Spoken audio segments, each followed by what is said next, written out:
Hey, Brian Sullivan, founder of Precise Selling, with your Thanksgiving version of the weekly motivational tip. Now, no doubt you're in full preparation mode for the big event.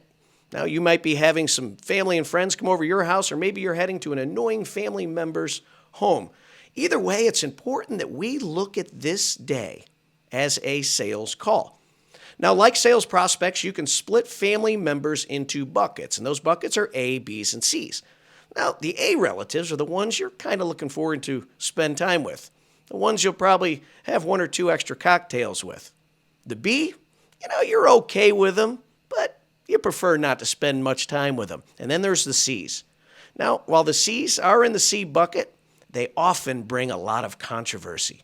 So it's important that we spread our time out amongst all types. And how do we do this? How can we make sure we have a fantastic day? Well, we do it by being precise. So let's break down how we are going to go into this day. The P, be prepared. Now, one of the things that champion Thanksgiving Day folks do is they get into that Thanksgiving Day dining room 45 minutes to an hour before to scope out where they're going to sit. Having the perfect seat at that table is important, because if you get stuck with somebody who's a little wacky, you're going to have a bad meal. Now, regardless of who you're with, you got to build some respect and trust. So ask them a couple questions, but don't annoy them, because when you ask a question, you really don't care about their answer. You're just doing it because your spouse told you that you're supposed to talk to them. E stands for engage. Now, this is so important. Make sure you engage the richest family member, and dare I say, suck up to them. Now, the ones we're looking for are the ones that maybe are a little elderly, but have a lot of money in the bank. And because the ultimate objective is to be a small part of their inheritance. And if you focus on them, you watch, you'll be grateful 5 to 10 years out. And then we come to C. This is crucial, and that stands for cocktails. I'm often asked, Sully, what's the right level of booze? Now, I can't answer that question for you, but I will tell you there's a risk at going over the top, or maybe not having quite enough. Now, you know that level the best, but from a 0 to 10, 0 being sober and a 10, I like to be somewhere around a 7.8. So consider that. Now, don't eat too much, because that can lead to indigestion. Think ahead with some Prevacid, maybe some Tums.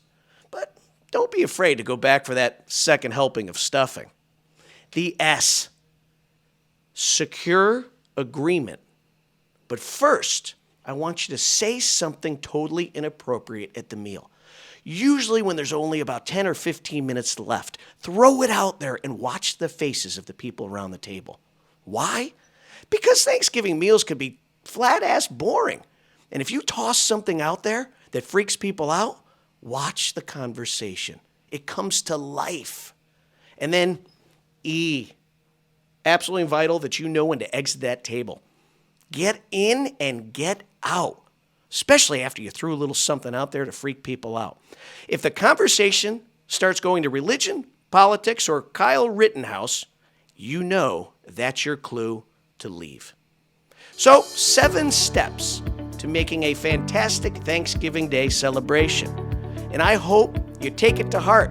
And maybe today, the day before Thanksgiving, you practice those 7 steps. And you watch. 2021 will be the greatest Thanksgiving Day celebration you've ever had. And it's because you were precise. So, we'll see you next week for your precise selling tip.